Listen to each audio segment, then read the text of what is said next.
This is Gene Adam, former lead singer of Iced Earth. Be sure to subscribe to Podcast and Stone, and don't forget, join our community on social media. Metal lives.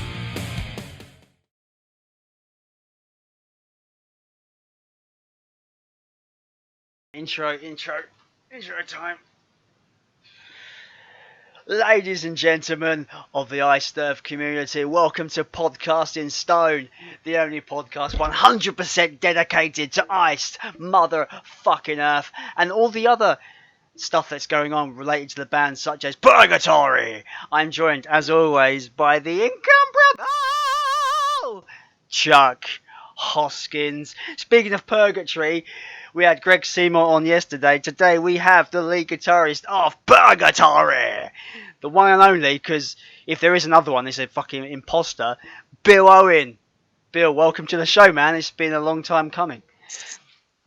Thanks, guys. Glad to be here. My pleasure. Welcome, buddy. It's good to see you on here. Yeah, it's like I said, my pleasure, man. Thanks for having me. Feels like we've been talking about this day for a long time, sir. Yeah, now we have some good stuff to talk about. Yeah, there's some stuff to talk about, that's for sure. It's good timing. Good timing. Speaking of good timing, the new EP drops in just about a month and a half from now. How exciting is that for you? It's really exciting, and it's honestly, this was done earlier in the year, and we have been sitting on this for a long time, and you can't imagine how hard it was to not say anything, or it was, and it's kind of a relief. I'm very excited about it, though. It really turned out really, really good, and it's pretty exciting, man. I mean, it's a little bit overwhelming, actually. It's really something. I mean, we're getting a pretty good response to it, I think. You know, and I think Dracula sounds amazing. The production work. I mean, Jim Morris is a master, and John Shaffer. I mean, that guy he's as good as any producer there is. Trust me when I tell you. He, we had Chris Harris do the mastering on it. I mean, these are all, Jim Morris, John Shaffer, Chris Harris, Zeus, that's what they call him. And he worked with Rob Zombie and Queensryche and bands like that. It's incredible. It just blows my mind every time I think about it. But yeah, it's pretty exciting. I can't wait for it to come out and let everybody hear all of it. And with it coming out and being successful, like a lot of us are hoping for more stuff, really. Like we're not like saying like do a tour or anything like that, because that's a bit far fetched at this point. But like I remember Gene mentioning on a comment on our YouTube video when we made a video about the Iced Earth Renaissance, and we spoke briefly about this project. Gene did say like the better it does, the more chance of hearing more stuff in the future, which is exciting as well for fans like us that want to hear more. Absolutely. I mean, that's what it's all about. This is kind of a, we'll see how it does. And if it gets a good response, which I hope it does, and it's pretty good so far, you never can count it out. If it does well, I think people are really going to enjoy it, because and if it does happen, we have a lot more songs to pick from, a lot more. So we'll see. If it does well, that's always definitely a possibility. How hard was it for you guys to pick those 5? And was there other ones in the running, or was it always that 5, or was there ever like a considering for like 10 for a full album? All of that was talked about. Doing more than 5 was talked about, and there was probably, and I can't even really remember what they were, but there was probably 1 or 2 others. But those were the ones that we finally decided on. It came down to really a time constraint of how many we could do, because John did this in the middle of a world tour, literally. He had a 10-day window or something like that, and it was done. He was in between Europe and the United States on the Incorruptible tour, I guess. And, so that limited how much we could do, because there was just a finite amount of time, you know what I mean? But there's a lot more good songs we could do. I mean, I would love to, if this does well, I'd love to do more. We would love to hear it. So when you come up with these songs like Jack and Burning Oasis are two of my absolute favorite songs. I can't wait to have good quality versions of these. Did you guys sit down and listen to the old demos, or how in your mind did you say, wow, I didn't even remember that? How can you take us through going and revisiting those songs before you recorded them? Absolutely. And I mean, it was kind of the same with all of them. So, I mean, just give you, we had to get basically whatever versions we could get, demos, stuff off YouTube, and none of them were really great quality, you know what I mean? But it gave us something so John could take it and map it out in a way, get the tempo right and map it out. Few little subtle changes. I mean, Dracula is not the original.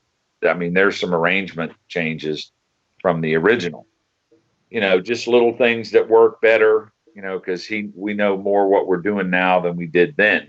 We were just, let's pile in 50 riffs.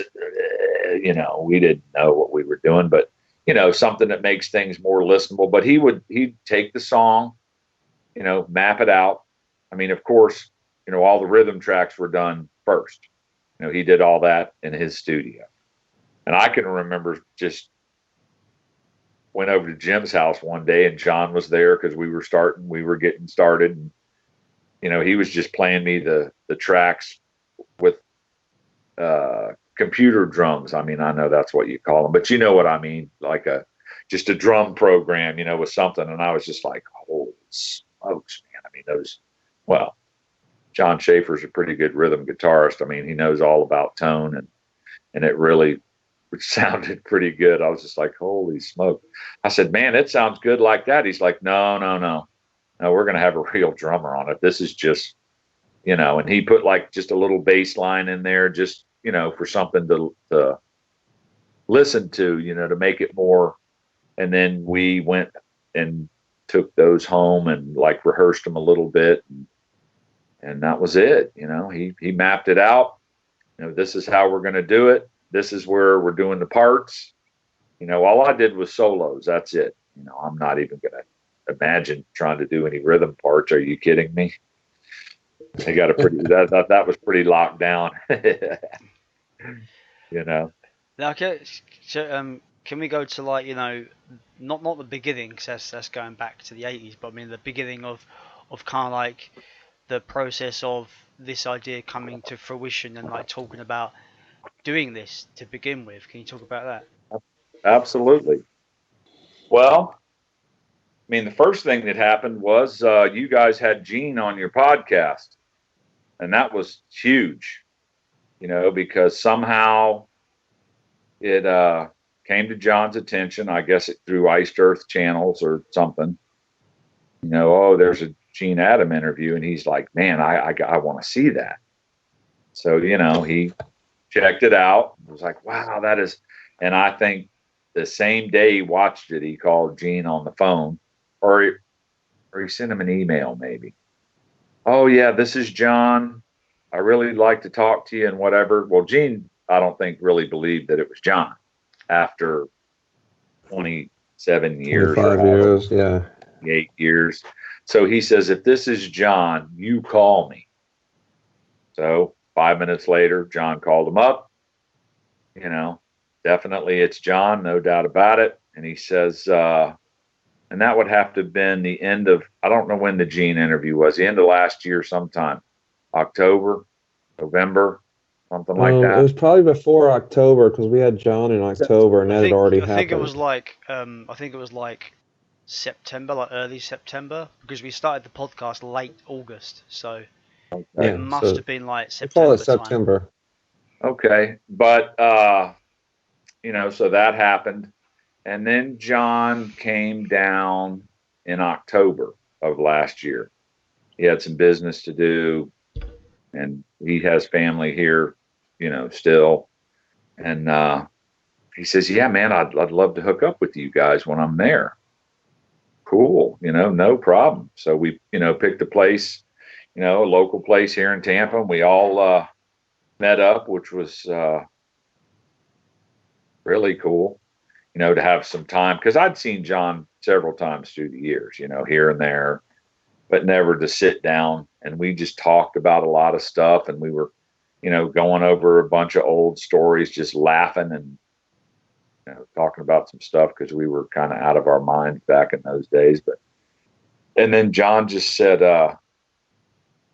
somebody talked about the songs or something, and John's like, "Man, we should record some of those old Purgatory songs."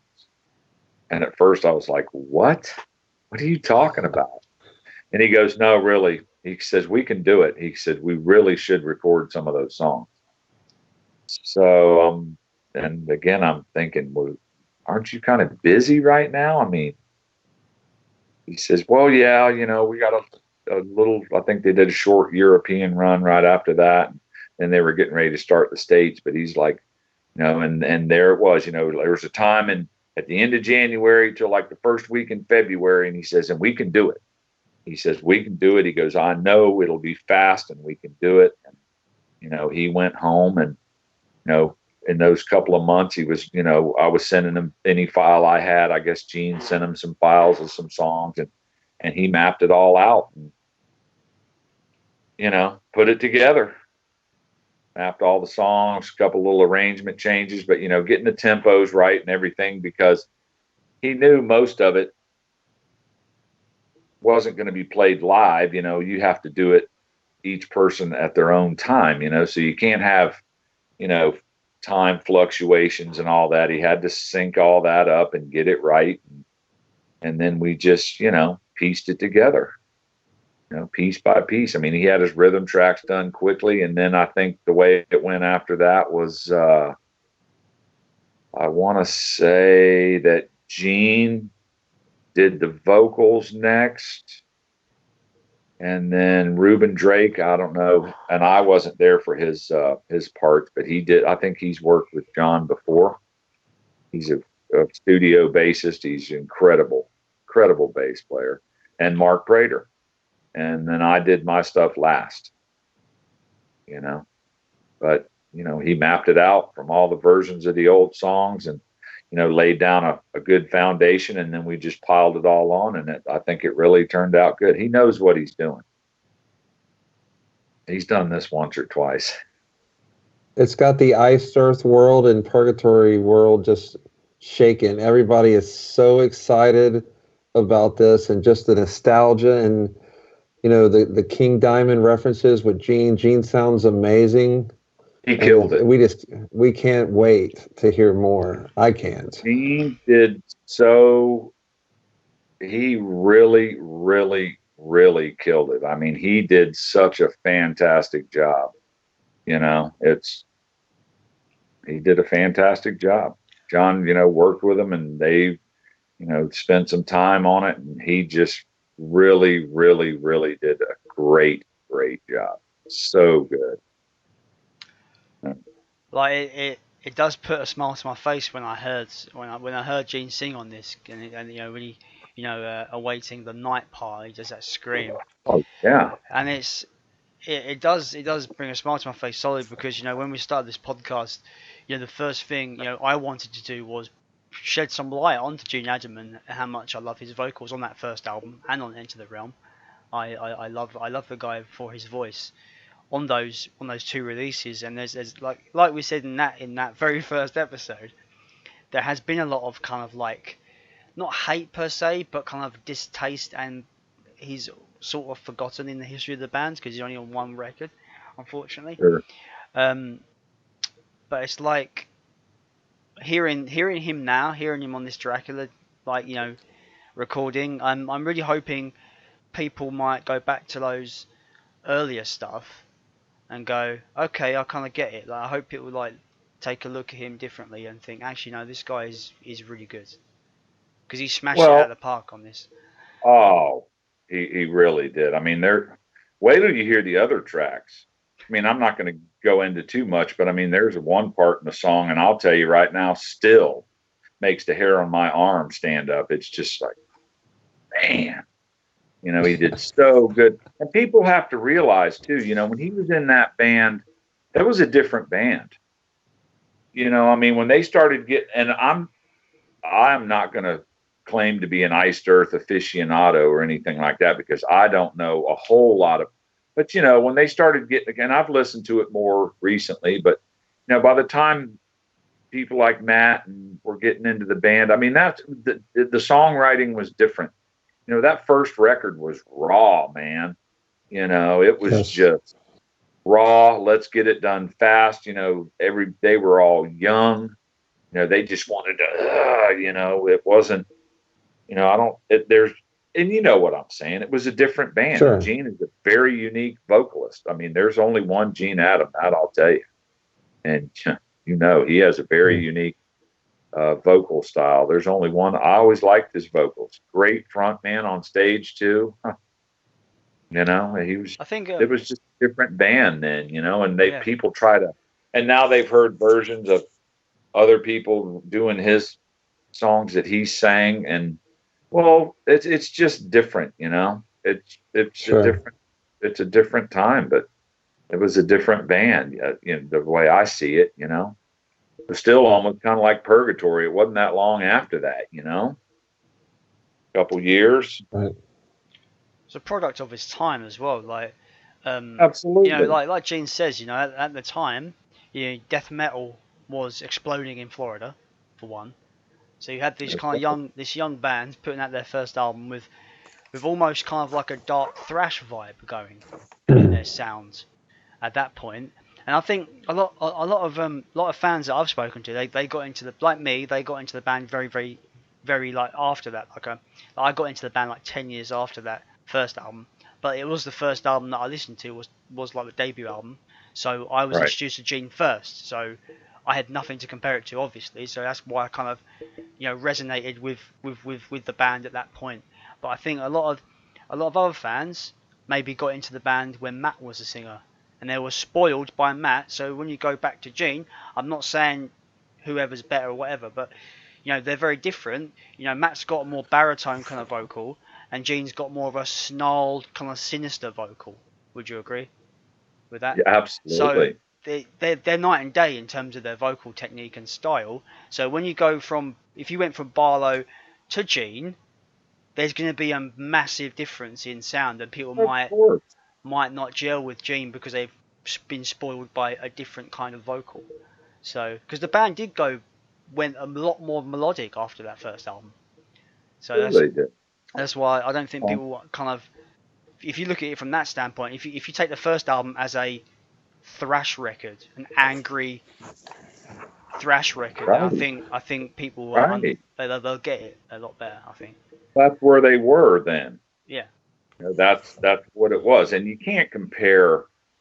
I mean, it's like comparing apples and oranges. Gene Adam, Matt Barlow. They're both good, but they're not the same. But some people don't like oranges, or some people that, what I'm saying. Sure. They're both good, but not everybody's going to like all of it. So it is what it is. Some people, he did a great job on this record, though. I cannot wait for you guys to hear it. Wow. How excited were you when you seen that art? When I seen that artwork, I died. That is fantastic. You tell me about? It was funny because John was sending me pictures of like how it was coming. Texting me pictures. This is, the beginning of it and whatever. And the first image that he sent me was pretty much what the album looks like, but it was black and white. And I was just like, oh man, that is so cool, because it's kind of the monster movie thing. And I'm thinking, man, the black and white really makes it look cool. And he was just like, oh, dude, he says, it's not even colored yet. Like, oh, it's going to be colored. And he goes, of course it is. He goes, that's just the starting of it. And then you know, when you see how the end product, it was just a mind blower. Like, wow, with the clouds and the fire and everything, it was just incredible. I thought the black and white looked fantastic, but he's like, oh no, it's not even colored yet. He goes, wait till you see it when they get done with it. And he was right. He was right. It's really funny, It's kind actually. of funny because John was actually talking the other night about when he works with artists that do his artwork for his out. Because I think the guys that did the Purgatory have done like his last couple records or something. Yeah, David Newman Stump, also known as Tattoo Dave. Right. And he says, sometimes I drive him crazy. And I was like, huh, really? You drive him crazy? I can't, but that was funny. And he says, yeah, because, you know, I want to change stuff. But he goes, but then at the end of the day, they're always like, wow, yeah, it really does look better like that. Because he doesn't settle. I said, that's why you drive him crazy, John, because you know in your mind what you want it to look like. And you're not going to settle for, oh, that's good enough. You will never hear him say that. It's good enough? No, that's not what I want. That's not how I wanted it to look. And he's going to get what he wants, how he wants it. That's not driving him crazy. That's just getting what you want. And they did a great job. The cover looks incredible. It looks so good. Very happy with that. Yes. I sent him a message a day or two after it came out. This is Tattoo Dave. And I said, just congratulations. It looks incredible. He says that it was a hard work. And he said that the house took him forever to do. Just forever. And I said, well, it was worth it. It's incredible. Yeah, the shingles on the roof, and there's an old, also all the boards on the front, and then the detail. Incredible how they do all that stuff. It really, really, but like I said, I was blown away by the black and white. I said, oh man, that looks so cool. That's not done. He goes, that's just the start. So yeah, it really turned out good. Yes. We're all very excited for this project, man. Like I've got all my pre-orders in. Everything's done. Everything's pre-ordered. I'm just waiting for the Nuclear Blast Clear vinyl and the American Line 8 vinyl. I'm going to pre-order those. Yeah. I'm going to have everything. I keep looking. I look every day at Nuclear Blast, and I guess it's Century for the Lilac, or I don't know whether it's going to be in independent retailers. Have you heard any of that stuff, Bill, or do you probably don't know? I don't know. I just hope I get one. I hope I don't have to buy one. No, I'm kidding. But I don't know all those details like that. I have no idea. You know, John would know, but I don't know when people, maybe they're waiting a little time till it's closer to, you know, to release the different colors, because I'm sure there's some kind of thought process. Well, maybe everybody can't buy all the colors at one time, so if we hit them all right for one, you know what I mean? And there's all kinds of thought process like that. I'm sure that has something to do with it. You know, space it out so, you know, people that can get all of them. Sometimes when bands do reissues, like when Kiss remastered their CDs, they put out like 3 at a time, then the next month 3 more. And Maiden just did that recently with all their vinyls as well. So, you know, 2 or 3 at a time. That way you can get the hardcore fans aren't trying to get $400 together. Well, there's a lot of, when you get into all this music related stuff, there's a lot of stuff that goes into that. Even with tours and stuff, it's the same way.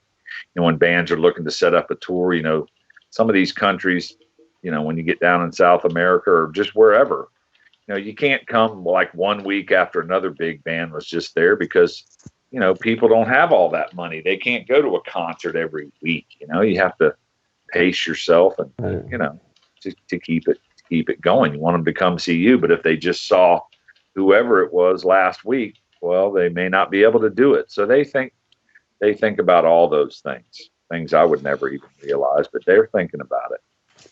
Speaking of concerts, will there be any like one-off Purgatory shows in Florida or anything, or has that been talked about, or he's too busy? Too busy.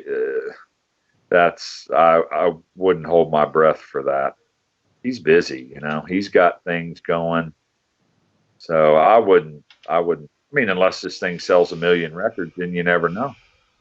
I mean, things might change, but I'm not really seeing that either. But as of right now, no, I wouldn't count on any live shows. Me and Jason are doing our part for that 1 million. Well, I know. I think you guys are probably like the first ones to buy any of it, I'm pretty sure. I had to wait a while. I was at work, but it was an exciting announcement that morning. I was just giddy when I seen that Friday morning. Me too. Like I said, it was a sigh of relief. I'm like, oh, finally I can say something. Sitting on that, playing it for just like close friends of mine that really didn't care anyway. But I mean, to really let the word get out there, it was tough to not say anything. Let the cat out of the bag. Do you want to go back to the beginning for a little bit there, Jason? Yes, let's go back all the way. Let's go back to the original Purgatory. We talked to Greg yesterday, and he kind of told the story of him and John coming up from Indianapolis and doing the roofing and stuff, and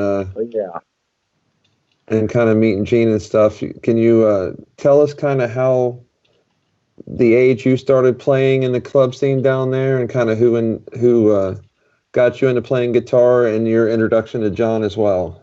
Sure. Well, Ace Frehley was who made me want to pick up a guitar. I saw him in '76 on that concert where he got shocked in Lakeland, which is a pretty infamous Kiss show, one of the probably the most famous ones. And that was a life changer for me. I said, oh, I got to get a guitar. I was 13. I'm like, I got to get a guitar. That's what I'm doing. And, I started playing, high school bands, just, jamming with whoever I could. And, right before I met John and Greg, I was doing cover band stuff, doing like a little circuit here in Tampa. There was like 4 or 5 bars where you hit this one, this one, this one, this one, this one, this one, this one, and that's kind of how you did it. So, I was doing cover material. What kind of tunes? Well, the band I was in right before I met John and Greg, we actually had a female vocalist.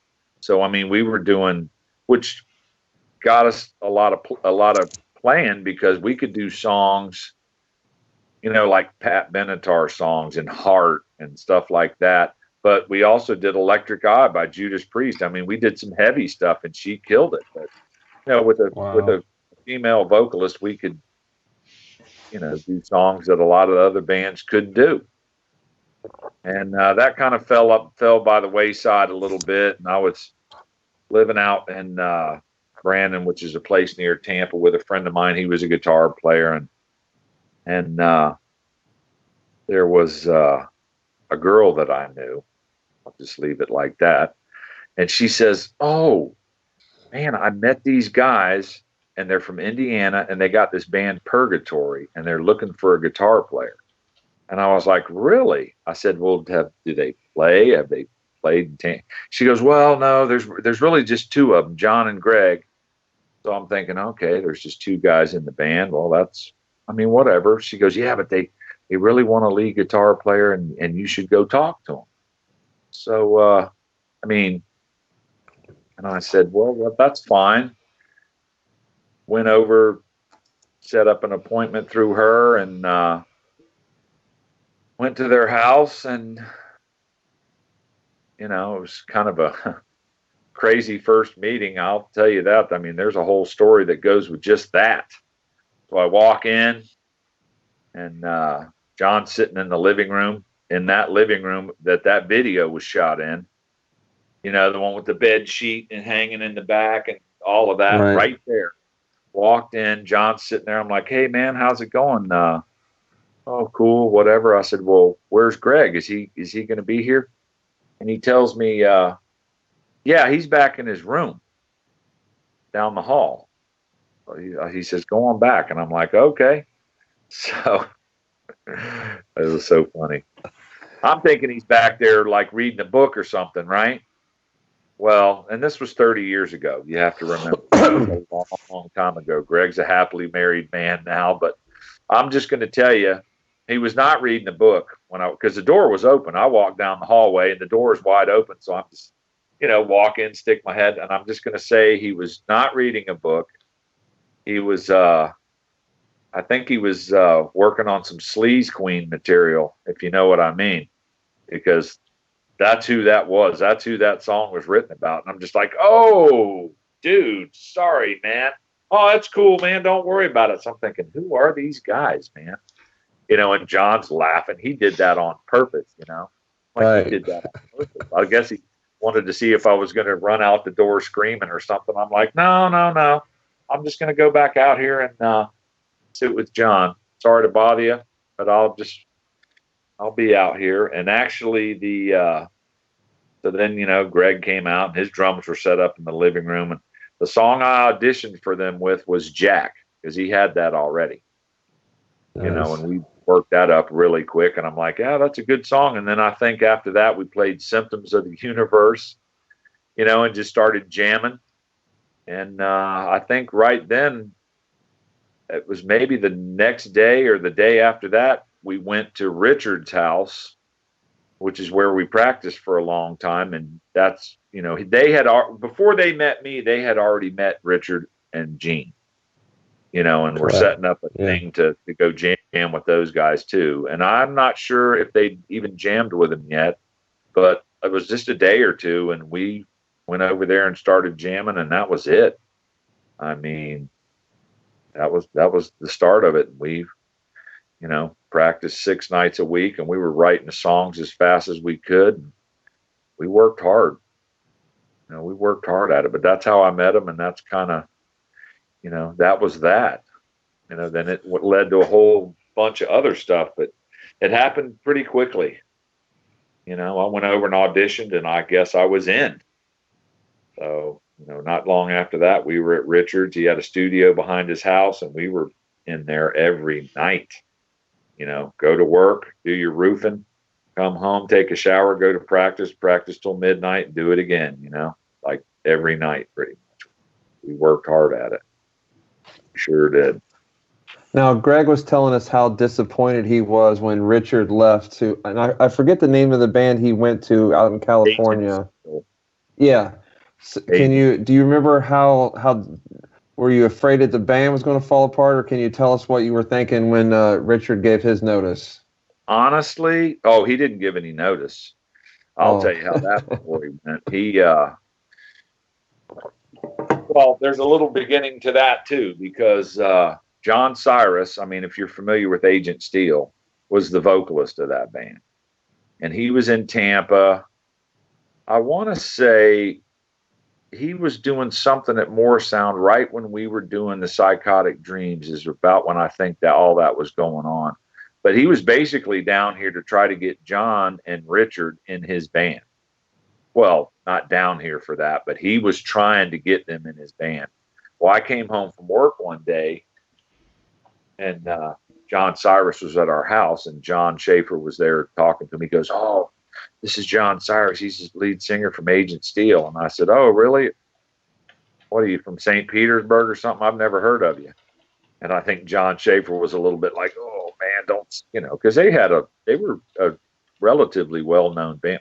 I never heard of them, so I didn't care. But he was there, I think, to steal Richard and John. John wasn't having it. He told me after that, he said, yeah, he was driving us around and talking, and John's like, "I'm not doing that. I got my own band. Why would I join your band?" He goes, "I'm not." Anyway, there was one night where I had to call Richard's house for something, and his dad answered.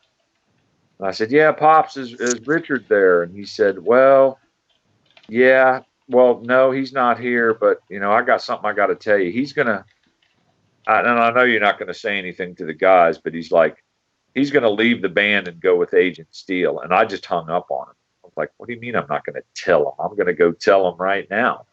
So he kind of quit, basically. It was a big band. They had a big European tour. I don't hold any ill will against it, but I don't know.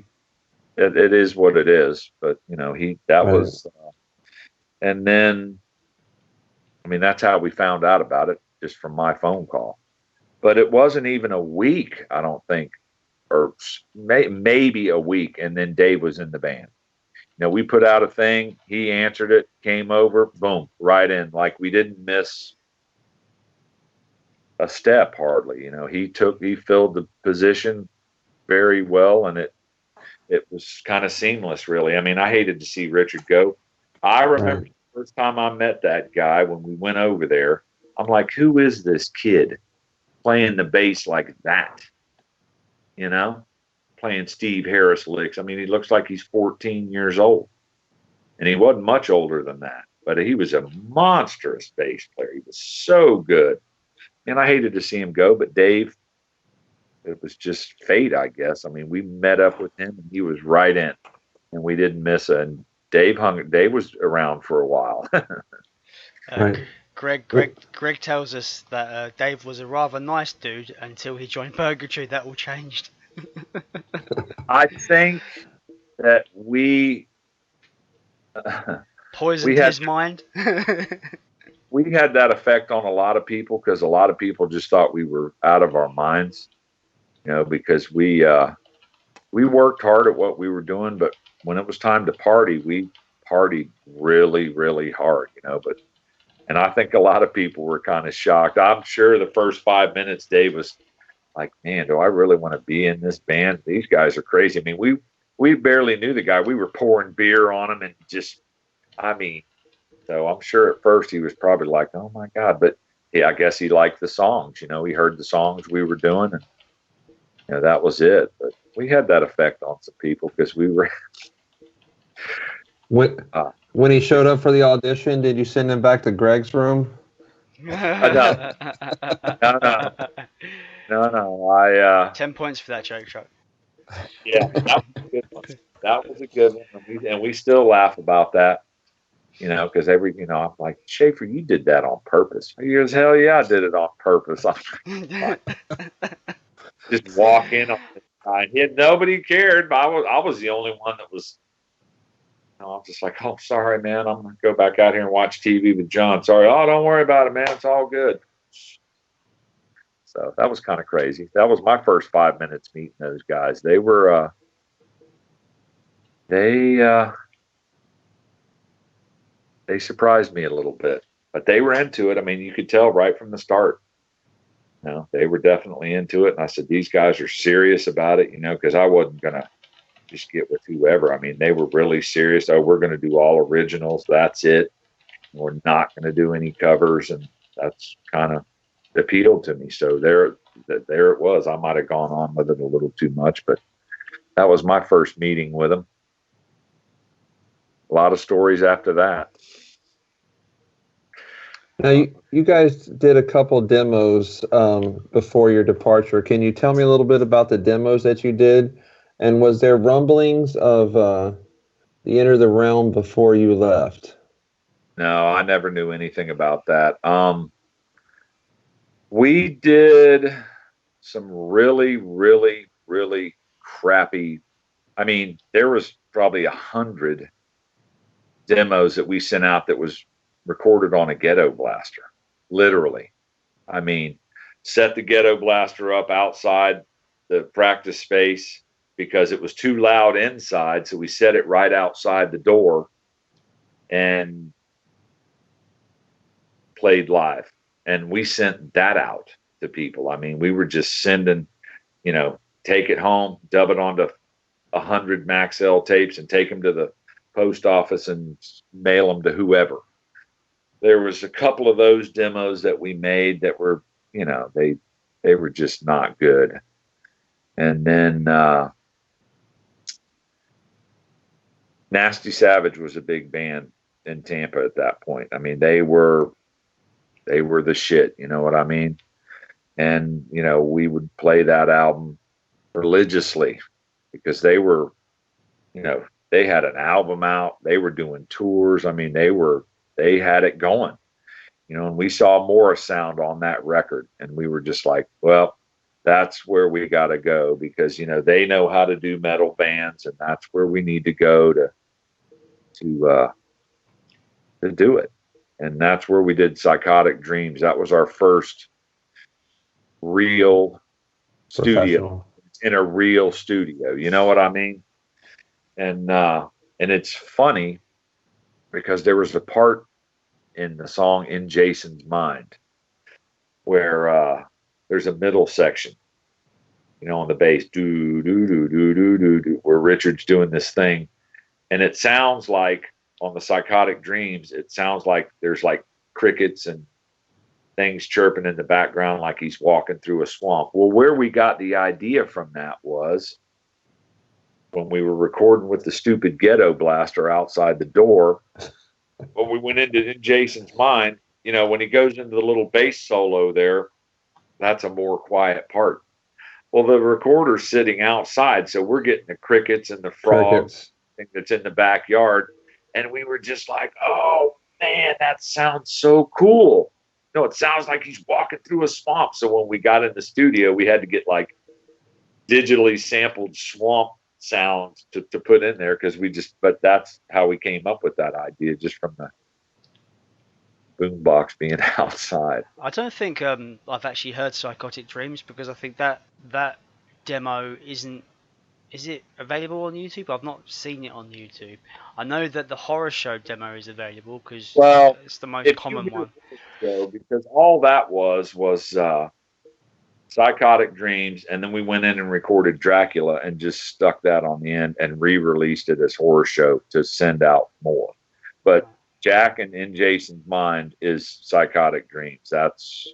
And I don't know how many of those were made, but we got rid of those pretty quick, mailing them out to whatever. And we met up with a guy right at that point named Arnie, and he was a killer artist. I mean, I don't know if you ever seen the picture of the guy in the bed and the Purgatory. Wise kind of wrapped his arm up and it's like pulling him out of the bed like he's having a nightmare or something. It's really killer artwork. I don't know if you've ever seen it, and then horror show, like I said, we went in and did Dracula and put Dracula on the end of it and just re-released it. That's how that is. And I can't remember, is Jason's Mind one of the new tracks that made it? Yeah. Is there any crickets on there? Or can you tell us that? That's the only teaser I'm going to give you, but there definitely is. It has to be.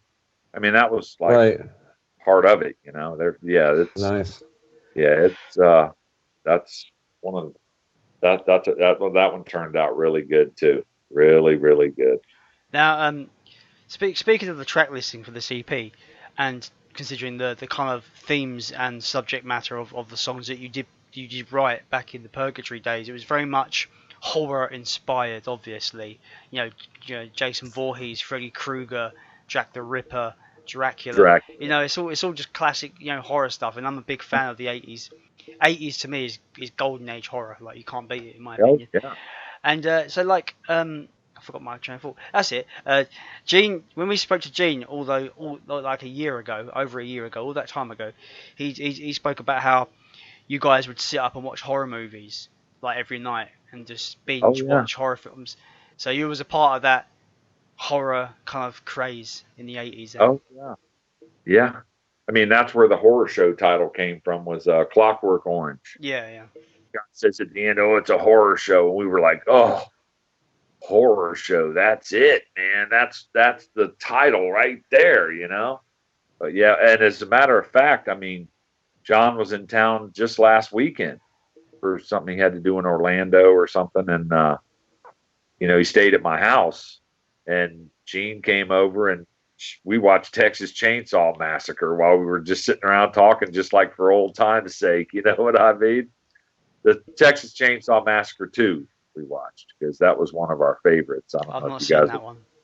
Yeah. It was right when that was, I think, Bill Moseley, the guy that did the Devil's Rejects and House of a Thousand Corpses, the one guy that's got the real long, scraggly hair. I think that's kind of where he got his breakout. That was like a breakout role for him. You really have to watch it. It's so good. Dennis Hopper's in that movie. That guy's like a well-respected actor, and he's in Texas Chainsaw. But it was a good one. It was a good one. We had fun watching that one for old time. But I mean, that was kind of, it wasn't really intentional. But I mean, John already had Creature of the Black Lagoon, and then we were doing Survivors of the Flame, and Burning Oasis he already had. And it just kind of started, it wasn't really a predetermined thing, but it just started, monster movies just kind of started creeping in, and then we were getting into like The Omen, Final Conflict, and, stuff like, which is one I'd really like to do if we ever had a chance. But that,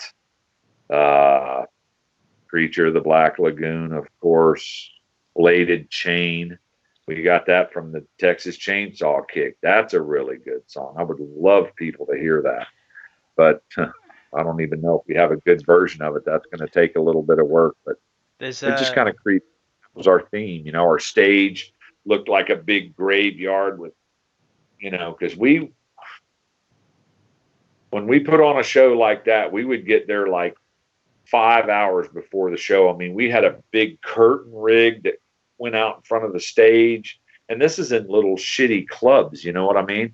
But, we had like an intro piece, and the curtain would be opening up, and it looks like a graveyard. I mean, we made our own flash pots. It was crazy, we really worked at that, to make it look, we just didn't want to be, 4 guys up there in jeans, just, jamming. We wanted something for them to look at, and it worked. I mean, it's a pretty exciting thing. I've seen like pictures of like Gene wearing the I think he's trying to emulate Michael Myers in one. I think he's grabbing Dave, and he's got the knife up against Dave while Dave is playing the bass or something like that. That was Leatherface.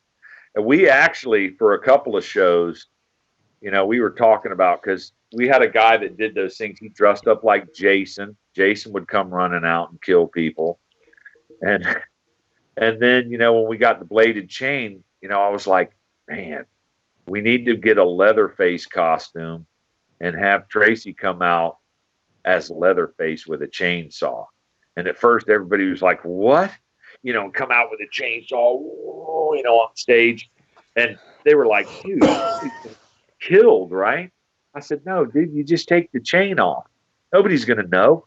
All they hear is the chainsaw running and the smoke coming out. They don't know that there's no chain on it. He'd jump in the crowd, and it was like the Red Sea, man. People were just bailing out of there because he comes out, with the chainsaw going. It was great. That's awesome. Perfect.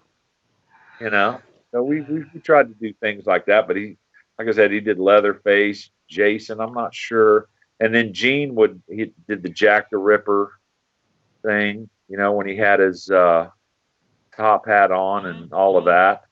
And actually, Plea of Insanity, we made him a straitjacket. And like at the beginning of the song, Gene was just standing there in the straitjacket, and he would sing the song, the beginning, and then like when it breaks into the heavy part, he'd rip out of the straitjacket. That's awesome. Man. Yeah, we had things that we were trying. I just wish there was like there's a couple of videos of it. They're so horrible, man. I mean, there was only VHS back then, and the 2 really good shows that really got taped, I mean, the sound is just so terrible. I don't even have it. I mean, they're out there, but the audio on it is just, it's terrible. But you could get an idea what the visual thing was, Yeah, man. Like, man, it makes me wish I could like go back in time and experience it. That sounds like a lot of fun, It wasn't just the music; it was like a performance, a show. Absolutely. The Sunset video that circulates around now, wasn't even really one of our shows per se. And when Richard was in the band, we weren't quite to that yet. We weren't with the costumes and all of that. Yeah. I mean, we still, and I'm not even sure that we were doing the Jason thing yet. I mean, we had in Jason's mind, and I think, yeah, he was doing that because I was saying, man, we need to have somebody dress up like Jason and run out on stage, and I know just the guy who will do it. But I can't even think where I was. But yeah, okay, the video. That was just, I remember it. We just went up. There was a local club called the Sunset Club that wasn't far from where we lived that all the metal bands would play at. And we just kind of went up there one night, talked to this band that was playing, and said, "Hey, man, you're playing 3 sets. Let us just come up there and do a set. We don't even want any money or anything. We just, because we didn't do a lot of live shows. That isn't really the kind of band we were. We would space them out. I mean, we weren't worried about playing in every weekend or picking up chicks or whatever. We were trying to make it something, like we would. But of course, we liked playing live. So every now and then, we'd just be sitting at home, man, let's go up to the Sunset and see if somebody will let us play. And somebody happened to video that night, That wasn't even a Purgatory show. That was a band called Blizzard. They were an Ozzy Osbourne cover band, and they just let us get on their gear and play. That's what that was. That's cool. Bands you won't get that these days. If you try to go, can we jump on and play? And like, I'm guessing you use their gear and stuff, yeah. Yeah. So yeah. I mean, we brought our guitars, so we played through their back line and on their drums and stuff. Well, you just showed up with guitars. It was like, hey, can we play after you? Great, cheers. But you have to kind of realize too, the way that band was. I mean, I hate to say it, but we probably just kind of told them that we were going to do that. Oh, and guess what? We're playing a set, so you guys are taking a break. We were a little bit. There was a little bit of arrogance with that band. We were. I don't know. I know sometimes the people at the Sunset, we'd come walking in and they were just like, oh, man, what's going to happen now? Who knows? Something crazy is going to happen. That was kind of a time when hair bands were getting kind of big, and we had a lot of fun with those guys. The guys in the band looked better than most of the girls that were there to see them play. We had a lot of fun with those guys. But we were probably a little bit more outspoken than we should have been, but I think that comes from we were working hard.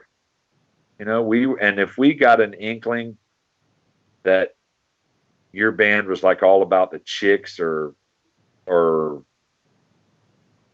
were a groupie or something like that, we didn't have time for that. We were going to tell you about it. So there was some arrogance that came with that, but we worked hard at what we did. We felt, I don't think we appreciated bands, like I said, that were just doing it for the chicks. Oh, I want to play every weekend so we can get some chicks, Right. We're a little hard on some people, but they'll be all right. Play the music for the music. It's the purest form, right, man. That's right. Right. I have a John Shaffer question for you there, Bill. All right. Anybody that knows Iced Earth knows that it's the John Shaffer machine, and he's the vision, he's the leader, and has been forever. At this time of early Purgatory, when the 5 of you guys first got together, was it obvious then that he was the driving force and the leader, or did it something that he adapted to? 100%. 100% day one, 17-year-old John Shaffer was the leader. Never a doubt. This guy, I still tell people to this day, that is the only guy. When you're 18 years old, you don't know what you want to do. You don't, you know what I'm saying? You're young. Yes. This guy, when he was 18, told me what he was going to do. And here he is. He's doing exactly what he told me he was going to do. He said, this band is going to carry on and it's going to be big. He knew. We wrote a lot of good songs together as a band. For sure. That we were young. We didn't really know what we were doing, but there was never any doubt that it was his band. And if anybody says there was, then they're full of it, because there was no doubt. He was the driving force.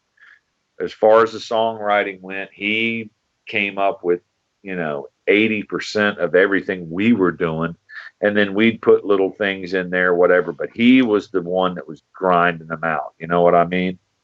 Right. There was no doubt that was his band. No doubt about it. He wasn't arrogant about it or whatever, but you just knew the driving force of that band. No doubt about it. There's no doubt. Go ahead, Jason.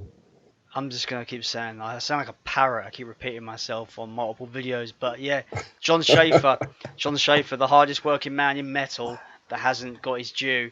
You say Bill where he goes, this band's going to be big. That's what he's going to be doing. The band's got to the point where they're known in the world of metal, but I still don't consider them big. But they're not as big as they should be. But then again, on the flip side, I think with Iced Earth and with John Shaffer, I think them not being like smash hit huge, I think that's what makes them a bit special as well. Do you know what I mean by that? Yeah. Like the amount of times I've tried to push Iced Earth not push it on people, but recommend them, and especially in the UK, they're not as widely known over here in the metal spectrum. So it's like when I say to people, oh yeah, Iced Earth, check them out, man. They're like, who are they? And then I'm like, wouldn't you love to know? Listen to this. You're missing the boat. And that's the thing. Like, selfish me doesn't want them to explode into popularity, because I've noticed, bands become massively popular and rake in all this cash, and then if they're on a label, the label expects that a second time, and I feel that sometimes when bands explode and become super popular, they kind of fizzle out quicker as well.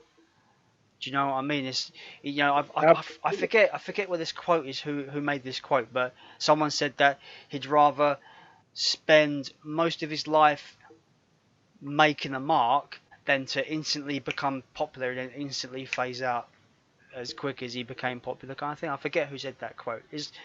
I'm kind of like not exactly quoting it, but it's something like it's better to be a slow burn than to be a flash in the pan. Yeah, something like that. Yeah. So what I mean, like, so I think Iced Earth not being as big as I think they should be because they're incredible, that also makes them more special to me. I'm weird like that. I'm rambling. Very hard. No, John's a hard worker. I mean, I'll attest to that. I mean, this project we just did. I mean, and once I knew that about him when I first met him when he was 18. But once he locks into something, it's going to happen. He doesn't just idly say, "Oh, we should do some of these songs." So he's going to do them, and it's not like, "Oh, those are good enough now." I mean, the hours that guy, I think all the live performances were done in like 10 days or something like that. And I mean, the hours that he and Jim were in that studio, 16 hours, 15 hours, till 2 a.m. I mean, working. He's a hard worker. And like I said, once he puts his mind to it and he says it's going to happen, he's going to make it happen. And I'm happy for that because I really think it turned out killer. I'm glad he wanted to do the Purgatory thing. That's awesome. Yeah, like, you're saying about him, when he sets his mind on something, he's probably going to see it through. When Gene gave us his direct contact information for us to contact him to come on the podcast, and he said he would, we were like, oh, what if something comes up? What if he changes his mind? But like, no, man, he came on the podcast and he gave us fucking a lot of his time, considering he's a very busy man, and we can't thank him enough for that. That's fucking wicked. Like, as fans, it's like makes our brain melt a little bit, And that kind of kickstart this thing that we did was Gene doing that interview. I mean, there's no doubt. Without that, this Purgatory thing probably doesn't happen, or not right now. But I mean, it probably wouldn't have. I mean, without that Gene and Adam interview, I would venture to say that this probably doesn't happen. So I thank you guys for that. For sure. Yes, it was destiny for all of us. Well, and also, John was talking about that the other night too. He said, we were talking about you guys, in the podcast, and Gene doing the interview and all of that. He said, yeah, but even more than that, he said, like a week or so before the interview even happened, he said he had gone out to his warehouse and he was looking through a bunch of stuff and found a bunch of old Purgatory stuff. And he was just like, man, this is so cool. I can't believe I found this stuff. And then boom, right after that, the Gene Adam interview pops up. So he was like, he says, dude, there was something rolling, something was going on, to have all that just all fire at one time. You know what I mean? And I'm like, well, okay. But I mean, you were the ones that really knocked it down. I mean, when he saw Gene, he's like, oh man, I got to call him. And then that was it. Now you've known Gene for some time, correct? Mm-hmm. Like, is it like on and off since Purgatory, or you've known him? You've been. There was a long time that I didn't see Gene, probably till about 2003 when Dave and I were doing the Unearthed stuff, and we were writing songs in Dave's garage. And we were just sitting there talking. We were like, man, we got to get Gene to do some of these songs. And there it was. We called him up, and that was that.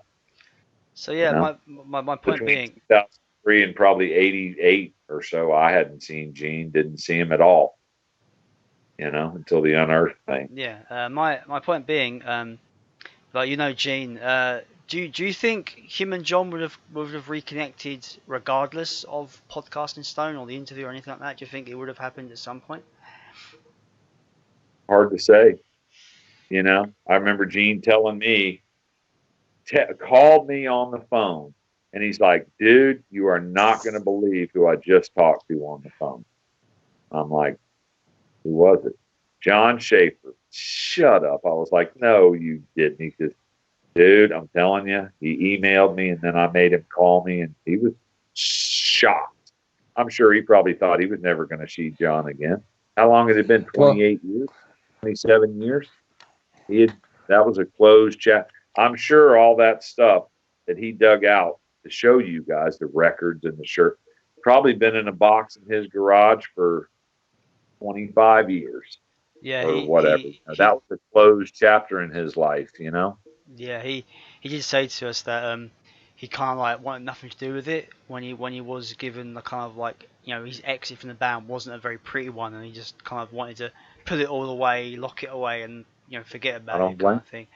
I've been there. I had the same thing pretty much happen to me. It was tough, but I don't think it's an easy decision for John, for me, or for Gene. But he was looking at things down the road, and it's water under the bridge. I'm not going to let it eat me up my whole life, but it wasn't easy, for me to get that message, that we're going to move on and we're going to let you go.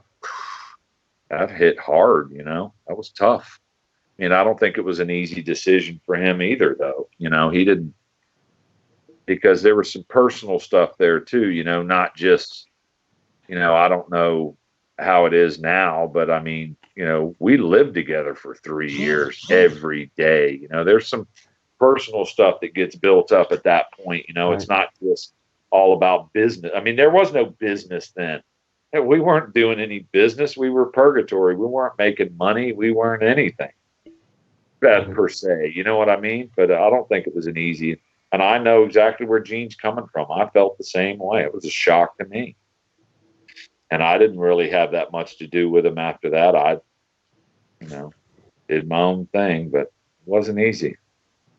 A side note about Gene and John getting, reclaiming their friendship. Before we started doing the podcast, I had been talking to Gene for a few months, and I had told him that the Incorruptible tour was going to start, and I always do the VIPs. And he sent me a message and says, I would like you to give John my number, and just tell him I'd like to say hey to him. Right. And I just remember this is a year and a half ago. Just me kind of. I got Gene Adams' number. That was what I was excited about. But so Gene, even before our podcast, had wanted to reach out and talk to John. So we were close, man. We were a close little group there, man. I mean, we went through a lot of crazy stuff together, man. And you can't forget things like that. Just, I have two questions for you, Bill. One is, we had talked before about maybe Purgatory, going back and doing a few other songs. Have you guys ever mentioned maybe writing an original to go with one of those? And will this project, the Purgatory project, does that got the juices going for you to kind of produce more music other than Purgatory? You mean write a new song like just with us right now? Is that what you're talking? Yeah, just, Purgatory 2019, or is it you think you'll stick with the classics? For a while. Like I said, John's a busy man. I think he's writing some songs right now. So, Okay. but yeah, it never really came up. But in all honesty, before John and Gene and I met up, after Unearthed, my music, other than just playing the guitar around the house or something, it wasn't. And I was kind of shocked, when John says, "Oh man, we should do some Purgatory songs," and I was just like, "What?" I said, "Dude, I don't really know if I'm that kind of player anymore." You know what I mean? He says, "Oh man, you'll be fine." He says, "You'll be fine." He's a pretty motivational guy, He said, "You'll be good." He says, "I'm not going to let you get in there and hang out to dry." He says, "You're going to be fine." He says, "Just go work on it." He wasn't going to let me say no. He wasn't at all. He says, "No, man." He goes, "If you don't do this," he goes, "you'll regret that for the rest of your life." And he's right. He's right. There's no doubt about it. But he wasn't, like I said, I wasn't sure that. I said, "Man, I don't know if I'm really that kind of player anymore." He says, "You're going to be fine, man." He goes, "Those are our songs. You'll be fine. Just go do it. Do what you did. We're going to change a couple little parts." But, I tell him all the time, "Man, I appreciate you not letting me say no." Well, I'm glad you did it, buddy. Me too. Me too. I would have regretted it for the rest of my life if I did. It wouldn't have been Purgatory without you, man. You know what I mean? You're one of the, That's what he said too. You're one of the keystones. It's like you, John, and Gene, and it's a shame. It's a shame Richard and Greg couldn't get on it. Especially before Richard passed. That would have been really cool. Oh, I know. Or Dave. And it doesn't matter. Or Dave as well. I know, but it was just a logistics thing, and it all happened really fast. I mean, we actually dedicated the album to Richard. Yeah. We had time. I saw that. We had time when the album art hadn't been done yet. We all, John said, "Well, if there's time and they can put that in there, then we're going to do it." We were just like, "Of course." Of course. And we'd have liked to have Greg and, but maybe on the next one, it just didn't work out this time. It happened all kind of fast. And, everybody's got their life now, it just right. didn't work out. But, if this thing does good, who knows what we'll do on the next one. That'd be great. There is a demand for it. I hope there is. I mean, it seems that the response, I mean, I don't know all the analytics of everything like how, but it seems to be being received well. And I hope it sells good. I know a couple of people that got the colored vinyls. Yeah. Yep. You've got my money. So we're going to get into, if you got a few more minutes, there's a few question and answers. But before that, you have something cool to show us, Bill. And I'm chomping at the bit. Let's save that for the end. Okay, we'll save that for the end. Showstopper right there. Everything after that's going to be anticlimactic. That's going to be the mic drop, huh? That's right. And I'm going to show you that, and then I'm done. I'm out. Boom. Right. Jason, do you have those up? Do you have those questions up? Yes, question time. Question time. All right. Our fellow friend, we're all friends with this guy. You know him. His name's Adam Ortiz. He asks, actually, for Bill, after your split from Purgatory, did you ever feel like you wanted to go and see them play shows?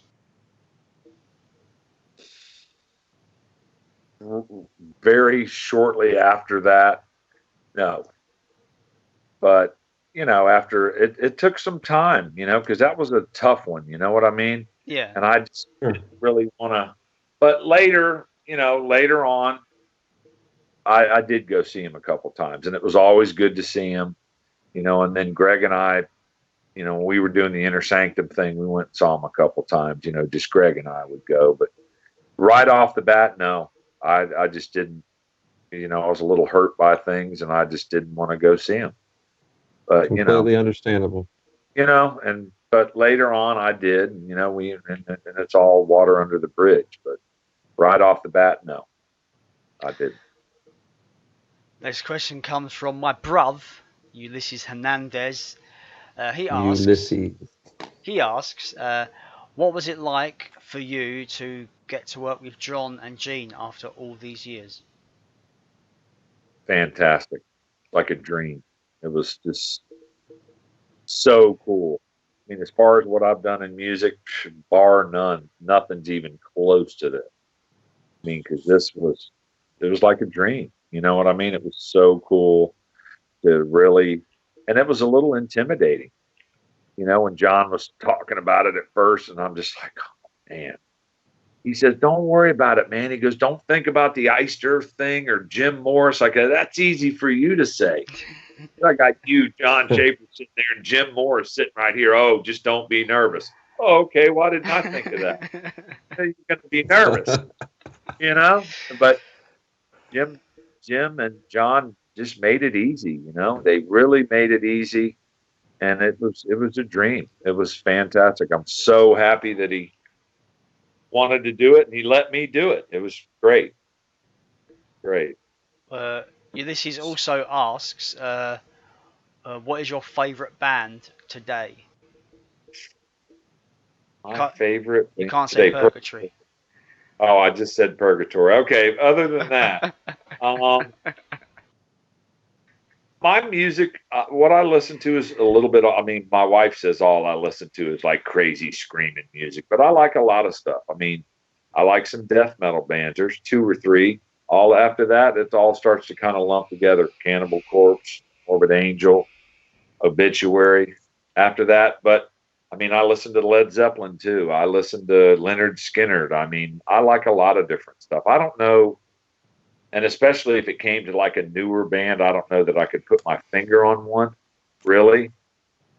But, like I said, I'll tell you a band I really liked that I kind of discovered about, I don't know, it was a couple of years ago. I guess I was just watching something on TV, was Blackberry Smoke.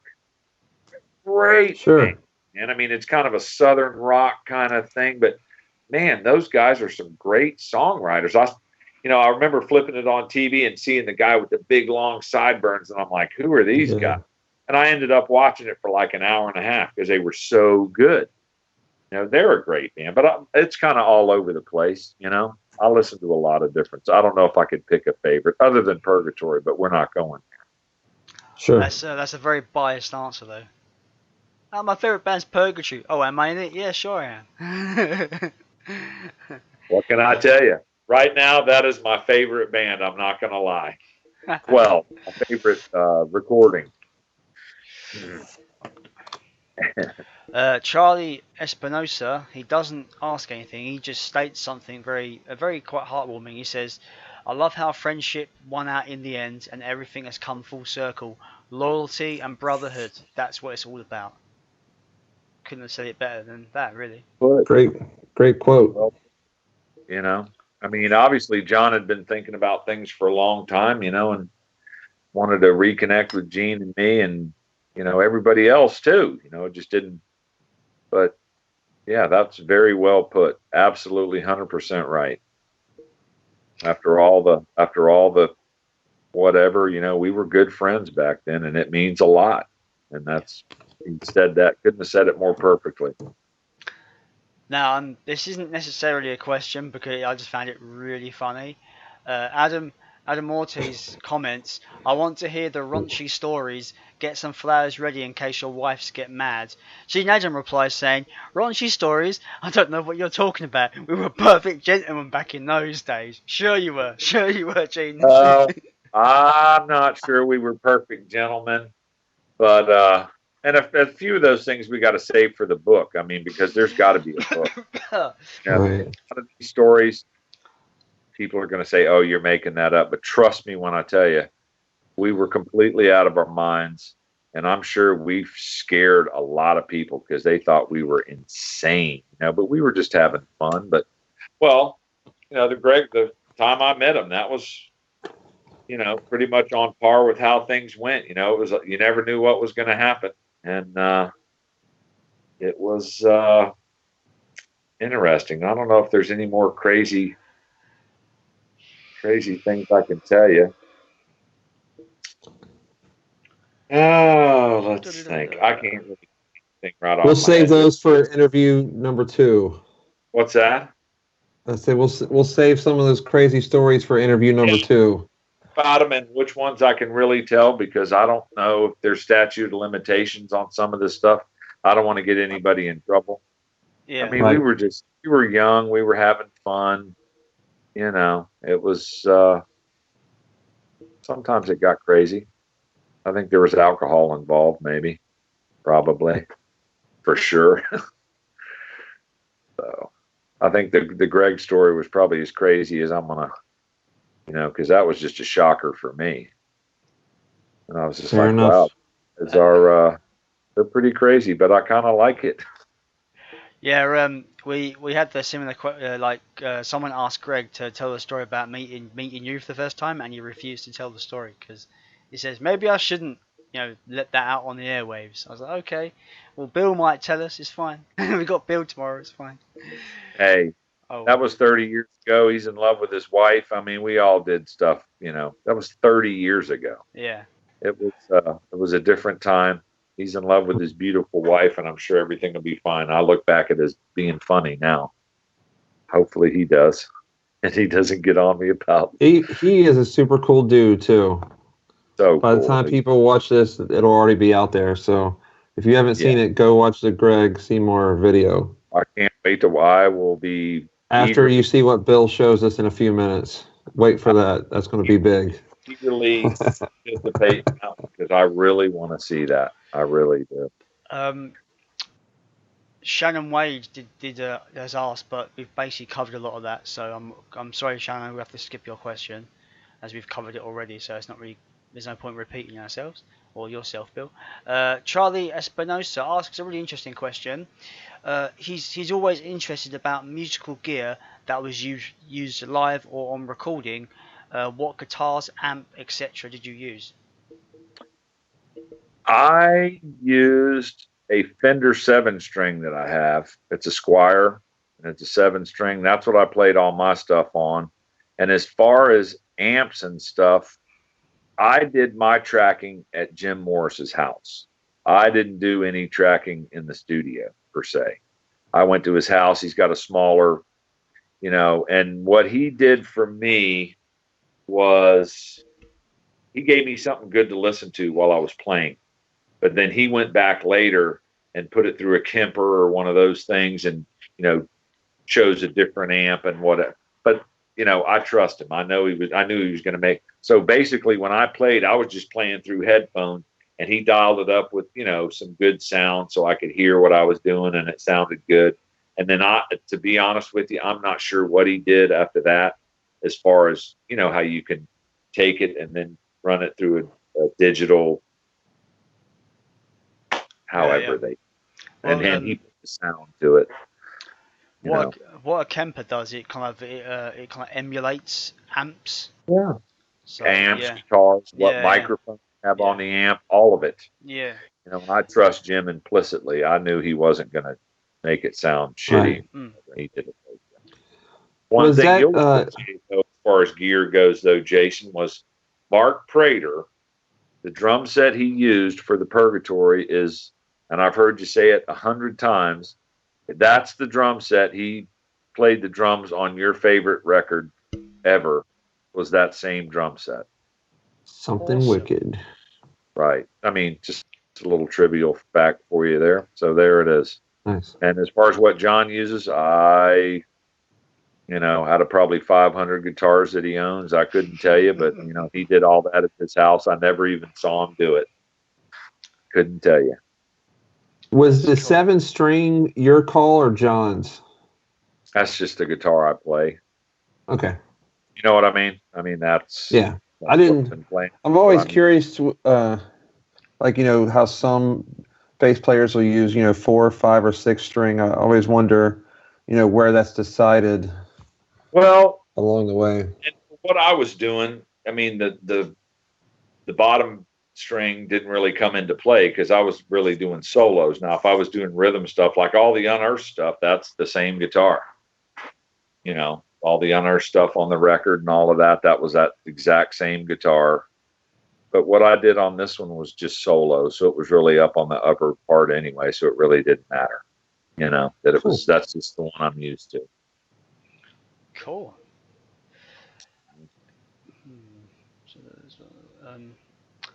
A lot of times we ask the questions along the way, Bill. That's what he's kind of reading through.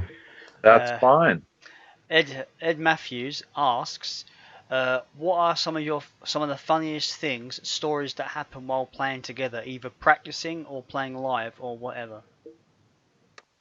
Well, there's a couple good ones. We were talking about one the other night where John and Gene went somewhere with Richard. It was like a party, like a high school party or something. Because you got to remember, John and Greg were 18. Richard was 18. You know, they were fresh out of all that stuff, and they went to some party, and there's pictures of it somewhere. I have pictures of it somewhere, but they came back and they had gotten in a fight with somebody because Gene and John were just all beat up. I mean, black eyes. And just like, what happened to you guys? You know, oh my God.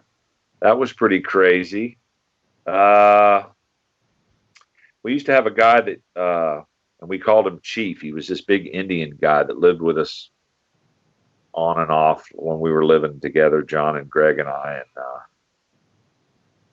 I guess that was back in the days where we were kind of like starving musicians. You know, we were doing the ramen noodles. That's like all we could afford, was ramen noodles, and go up to 7-Eleven and steal some packets of ketchup that we could squirt on the ramen noodles and just eat whatever. And hopefully somebody would bring some beer by. That would be really awesome.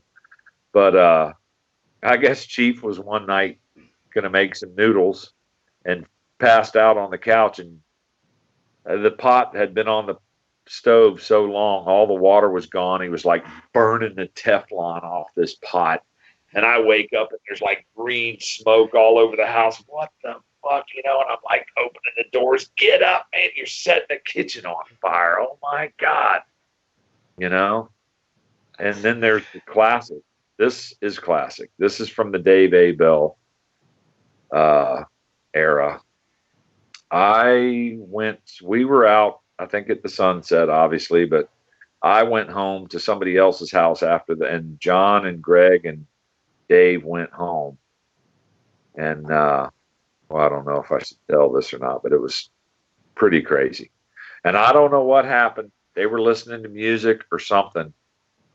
I came home the next morning and opened the door to that apartment.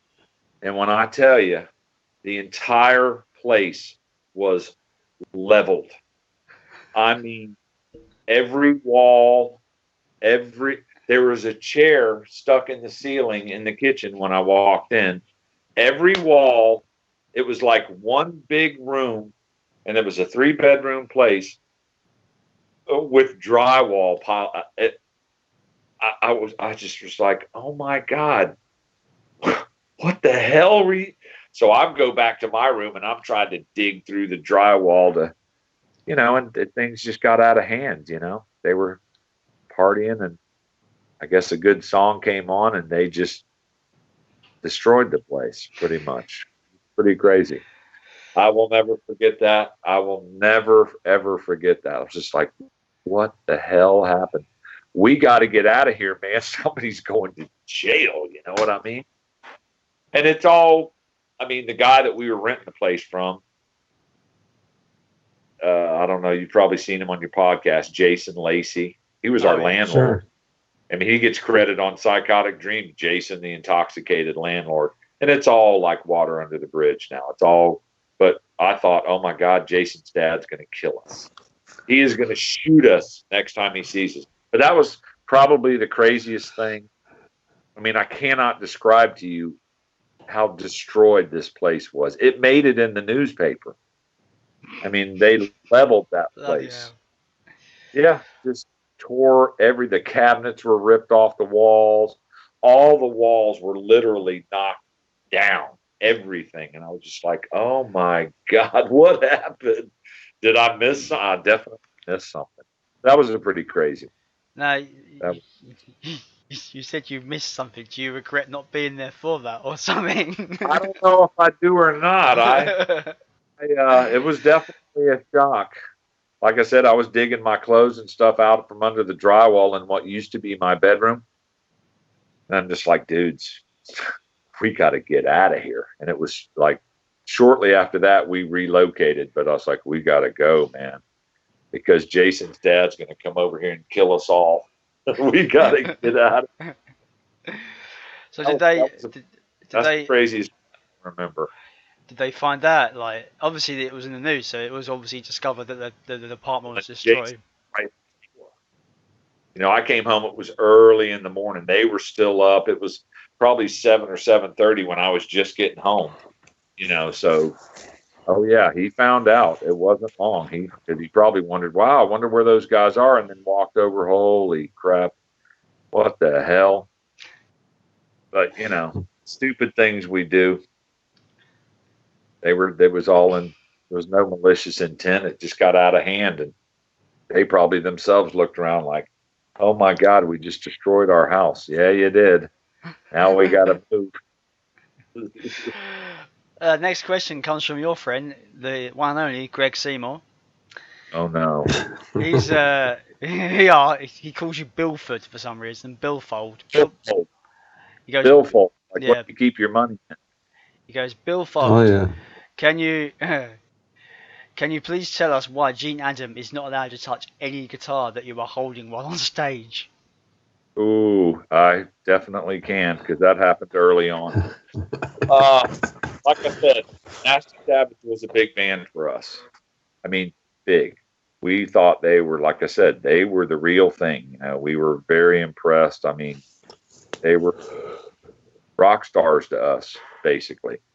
And matter of fact, that video, the apartment show, that bootleg video, you know, just in the living room, that was originally supposed to be an outdoor party that was behind our house. We were just had a stage built out there, and we were just going to jam.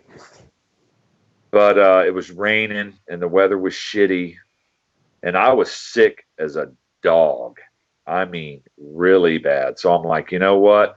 Because they were going to cancel it. Well, it's going to be outside, so we can't really do it.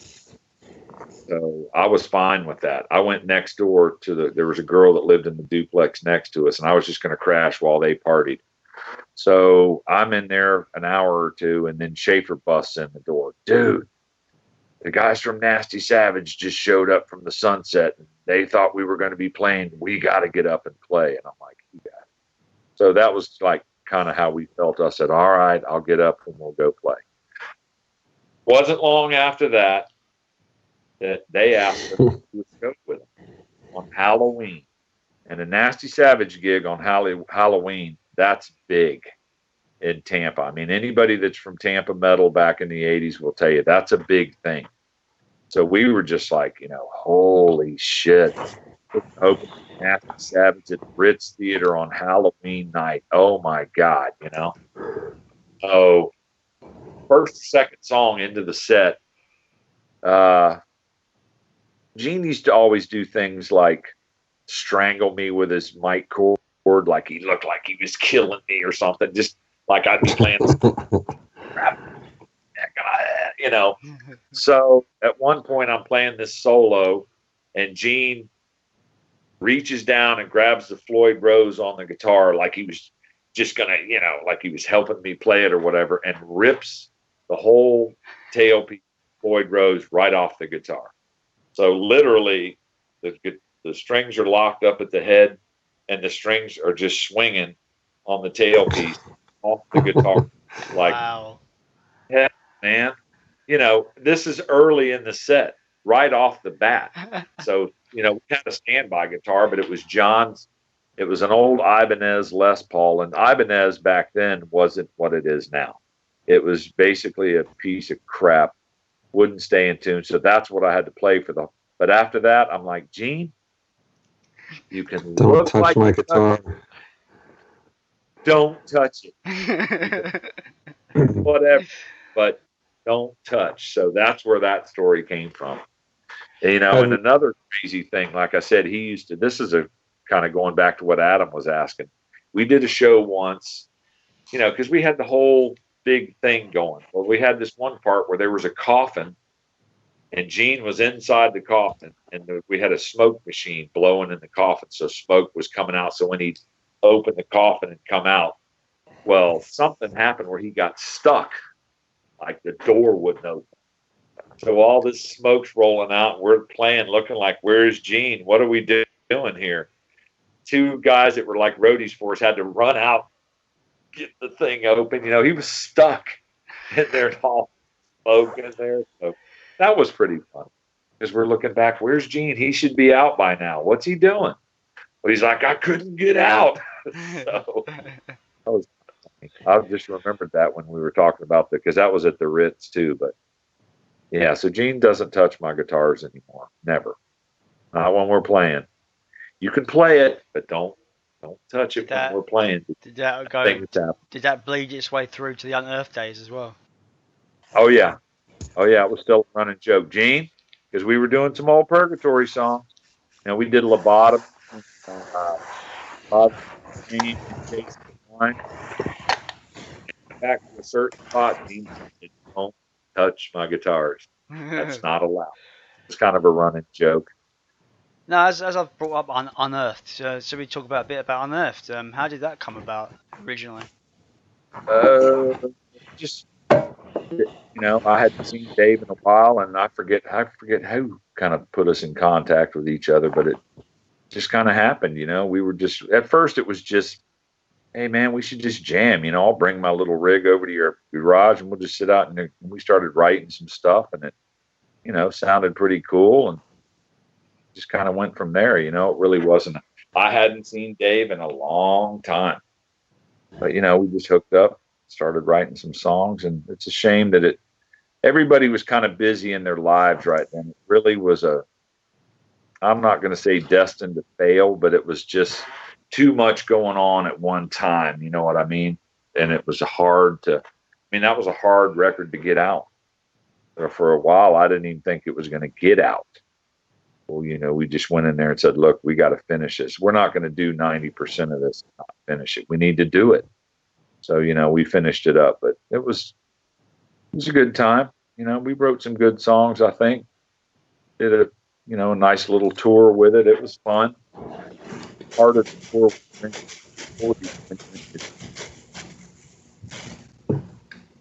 Not me, is it? No, it was Chuck touching his mic and making loads of noise. Oh, I didn't know what that was. Chuck, I was like, oh no. Chuck, sorry. You were touching your mic and it caused loads of noise. Edit. So could you please not do that? Because I can't edit that out. That's fucked up. Yeah. Anyway. Sorry. Anyway, that was the end of the Q&A from the Podcast in Stone group. Yes, so you've got something pretty cool to show us, Bill. I do have something good to show you guys. This is a friend of mine that lives in Tampa. And I'm an electrician now. That's what I do for a living for the last 26 years. Industrial electrician. He works at a place that we get parts from. But he also, as a hobby, paints cars, gets old cars, restores them. And he enters car shows. These things are incredible, these cars that he does. Airbrushes, all kinds of stuff. Well, I'm just going to shut up and I'm going to show you what he did for me. I hope the camera does it justice. Yes. All day long. The feel of the record, then the light's not doing it any justice at all, but I had that is beautiful. That is. I had John signed it there. This was all last weekend. They made me sign it. I didn't even want to sign it, and I still got to get Greg and Dave to sign it. But Gene signed it here. That's Shaffer right there. And if you look closely in the flames there, you can actually see a skull face. It just really turned out cool. And this picture, now that I've showed you guys this, I'm gonna post a picture that I took of it on your podcast just so people can see it. But it really turned out. Don't do it before this episode goes live. No. No, afterwards I'll do it. But yeah. That's So, and like I beautiful. said, I need all the guys to sign it. This guitar will never be played again. I'm going to hang it on my wall in my living room. Is that the 7-string you were talking about? No, that's an old Area Pro 2 that I bought that right when Greg and I were going to do Inner Sanctum. I went and bought that guitar, but I haven't played it in a long time. But I'd still got to get Greg to sign it and Dave Abel to sign it, and then it's going to go on my wall, and that's it. And I wasn't going to sign it, but John and Gene were kind of insistent. Oh, got to be everybody that was in the band, and I'm like, no, it doesn't. This is for me. And oh no, you have. So I signed it, which I think is kind of silly, but whatever. That was it. Did you tell people, look at this guitar I've got. Look, it's signed by me. Yeah, I signed mine. Peer pressure, it sucks. For my favorite band. Yeah, that is very cool.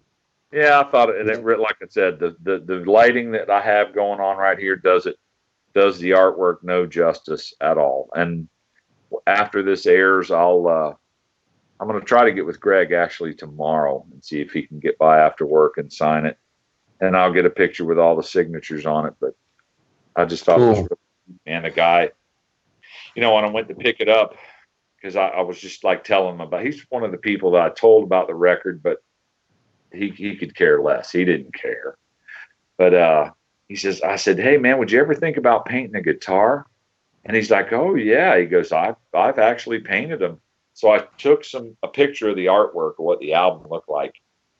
And if you look at it, like I said, you can see the blue part where the light's coming through the clouds and then the fire and the fireballs shooting out of the, it's kind of very themed off the album. But so when I went to pick it up, I'm just like, all right, Chris, let's get down to it.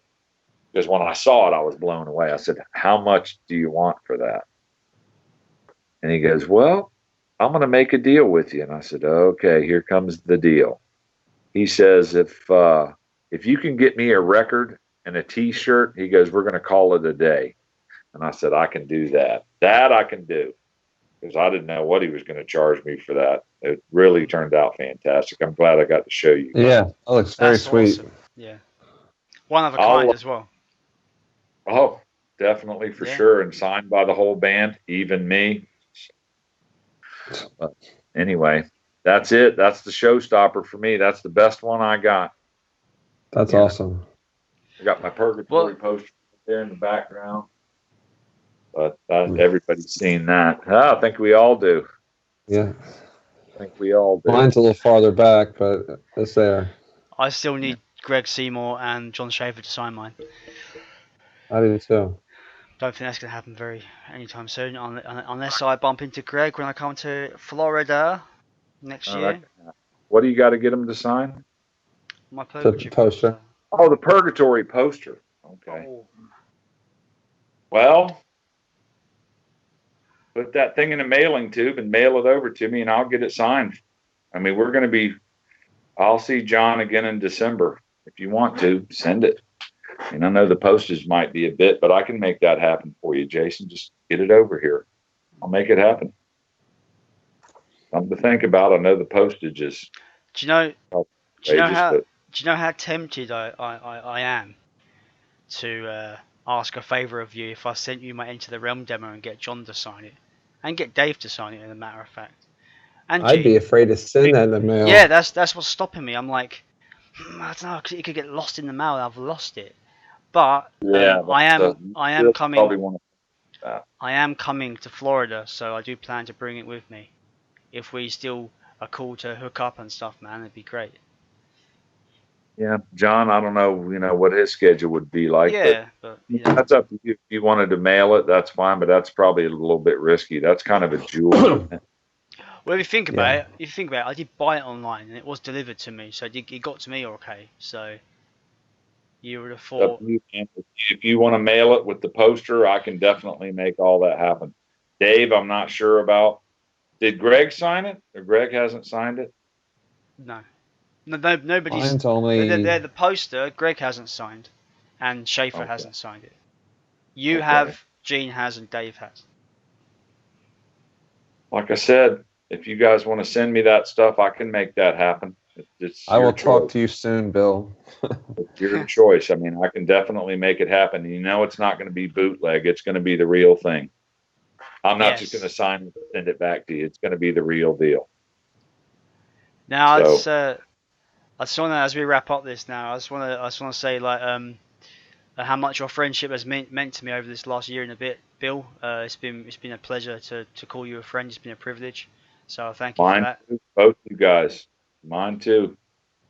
I appreciate everything you guys that you do, and you know your support of all these iced earth things and the spin-off things. I mean, it kind of changed my life.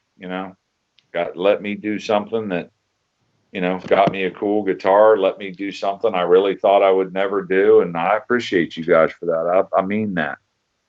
I said something I commented on when it dropped that Friday when it dropped. So I think I replied to somebody who was thanking us for that, for being a part of it, kind of coming together. And I said, I'm just so happy that you and Gene are able to get the due that you so deserve after all these years, because I'm no doubt there's Iced Earth fans that don't even realise there is a Purgatory before that. Right. Obviously, you get the super diehard fans like me and Chuck who know this stuff, but hell, I've learnt a lot of things since doing this podcast about the band. Like I remember originally messaging you, Bill, and actually thinking you was the original guitarist of Iced Earth. And you were like, Right. not exactly. I was in Purgatory. I was like, right, okay. So yeah, I've learned a lot of things, man. It's been a journey. It's been one journey for sure. The more I do this, the more I love, this band and what John's doing and everything like that. And you and Gene have become really good friends. I've not met even Chuck's one of my best friends now. I've not met him in real life. I've met none of you guys in real life yet, aside from John.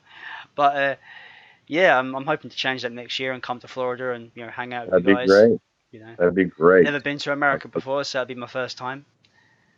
I look forward to it, man. That would be great. It's great to finally hear you on a proper recording, because I know me and Jason have the old bootleg, but it's going to be nice to see you on a proper official release. So Man, I'm excited about that. I'm really excited for you guys to hear it. I mean, I can't wait to hold it in my hand. You know what I mean? I'm as excited as anybody, I think. And we'll definitely have you back for round 2, and I'm glad that our schedules didn't match up until now, because it's cool to have this to talk about. I actually have had something that was worth talking about, So thanks for spending the time with us. I think December 21st isn't that far away, so it's not. Just in time for Christmas, man. Just in time. That's for Christmas. Right. That's right. There is a Santa Claus. For all the Purgatory fans, Merry Christmas. Right. Favorite band. Shall I take us home, Chuck? Is it time? Take us home, Jason. Ladies and gentlemen, thank you for watching. We have been Podcasting Stone. I have been Jason. I've been joined by the incomparable Chuck Hoskins. We have been joined by the one and only Bill Owen. If there's another Bill Owen, he's of course an imposter. There is only one Bill Owen. Bill, you are forever a brother, my friend. Forever a brother. Thank you so much for your time today. Thanks for having me. No problem. The internet is a great and terrible thing.